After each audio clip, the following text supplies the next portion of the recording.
Bonjour à tous et à toutes celles et ceux qui étaient là cette semaine pour jeûner avec nous à la Phare les Oliviers, et puis à toutes celles et ceux qui nous ont suivis, avec lesquels j'ai correspondu, soit par les posts sur YouTube, soit par mail. Donc jeudi, nous avons repris un jus et quelques fruits très aqueux pour s'hydrater, et vendredi, eh bien, c'était le retour à la nourriture conventionnelle, à la mastication avec une salade. On est en été, donc les salades, les tomates, les feuilles vertes, je veux dire, les tomates, tout ce qu'on peut manger à cette saison comme fruits et légumes crus, évidemment, c'est merveilleux pour sortir d'un jeûne, parce que ça va hydrater et ça va rafraîchir, surtout par un temps de canicule comme celui-ci. Vous remarquerez que jeûner et manger en sortie de jeûne des fruits et des légumes crus, c'est ce qu'on peut faire de mieux, comme climatisation. C'est ce qu'on peut faire de plus écologique et de plus efficace.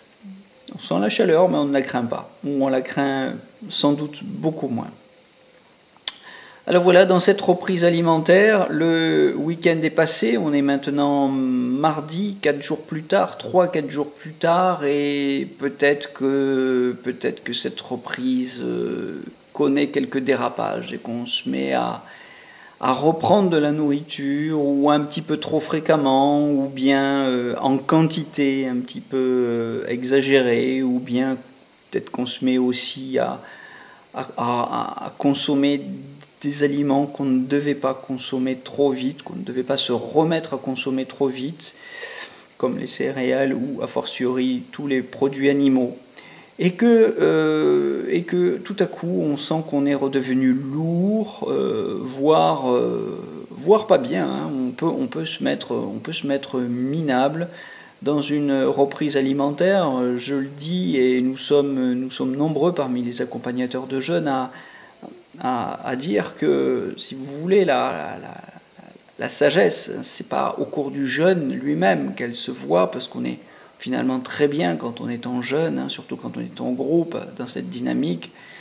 Mais c'est au moment de la reprise alimentaire que nous mesurons notre sagesse, et bien souvent, hélas, aussi surtout notre manque de sagesse. C'est là qu'il en faudrait de la sagesse.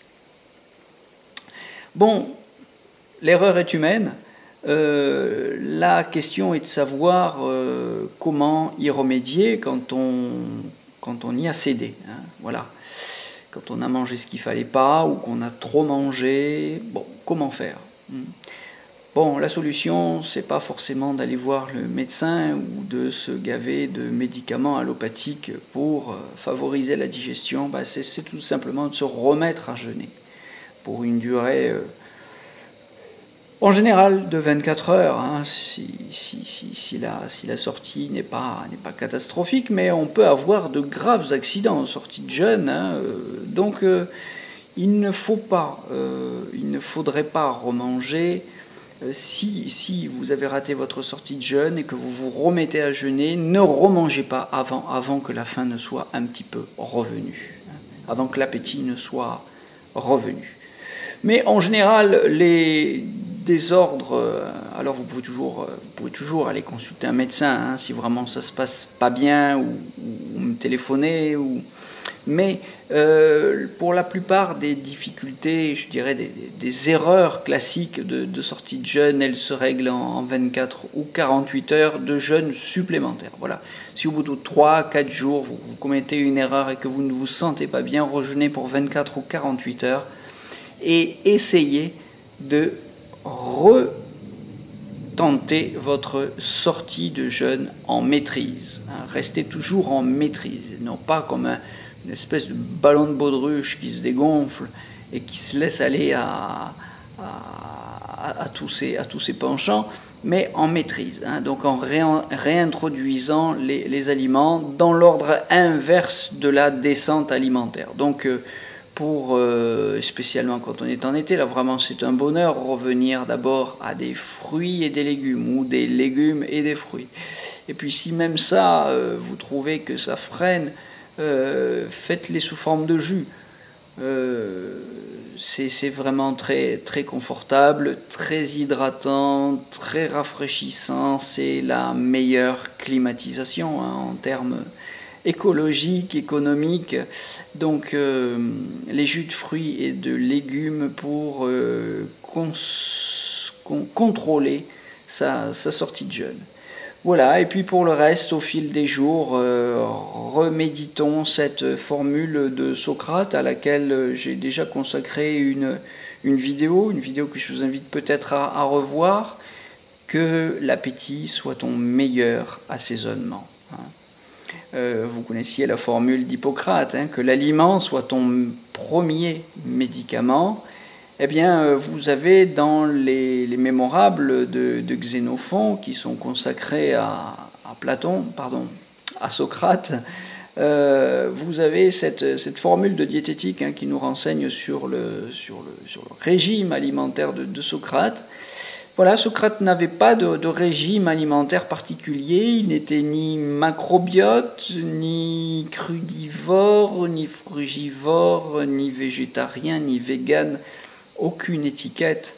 Vous savez que je ne suis pas forcément partisan des étiquettes et que j'alerte plutôt sur le fait que tous les régimes qu'on vous vend sur le net, sur YouTube ou ailleurs, ont des intérêts. Ils ont leur intérêt, mais aucun ne fait définitivement l'affaire.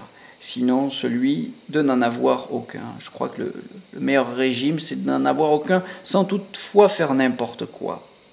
Et la devise de ce régime qui consiste à n'en avoir aucun sans pour autant faire n'importe quoi, c'est le régime de Socrate et de sa formule ou de son principe que l'appétit soit ton meilleur assaisonnement.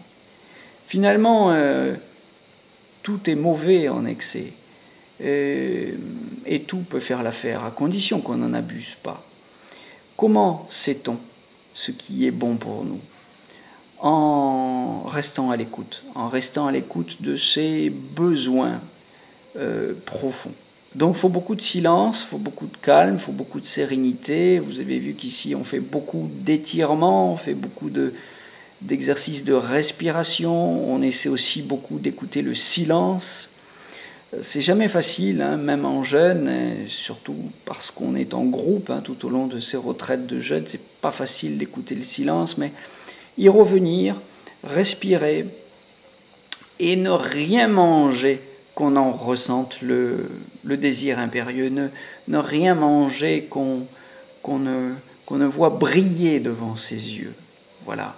Ne mangez pas par habitude, ne mangez pas de manière instinctive ou impulsive, sans d'abord vous être posé, sans avoir respiré, sans savoir si vous avez vraiment de faire l'acte que vous allez commettre. Porter un fruit, même un fruit ou un légume à sa bouche, c'est un acte profond et qui peut avoir les plus mauvais effets, même si ce sont des fruits.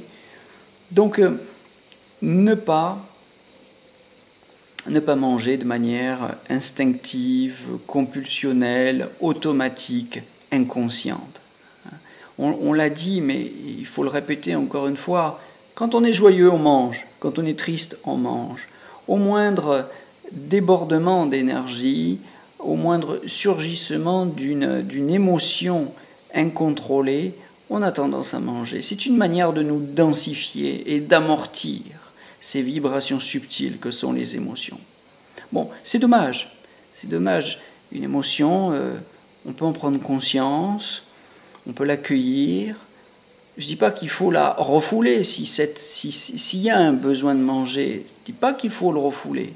Je dis qu'il faut juste pouvoir le différer afin d'y consentir en conscience, si tant est qu'on doit y consentir. Voilà. vivre en conscience, vivre relié à tout, mais à la nourriture aussi, par la conscience. Voilà tout ce qu'implique la formule de Socrate, que l'appétit soit ton meilleur assaisonnement. Voilà, alors là j'ai peut-être introduit quelques nuances supplémentaires dans le commentaire de cette formule, dont j'avais déjà fait une vidéo, et je vous invite à aller l'écouter sur YouTube. Et je vous souhaite donc une bonne reprise alimentaire. Je vous invite à un prochain séjour de 3 jours peut-être à la Toussaint, ou bien pour une prochaine semaine de jeûne ici à la Phare-les-Oliviers. En attendant, je vous souhaite d'être toujours en meilleure santé, et bel été à tous. À très bientôt.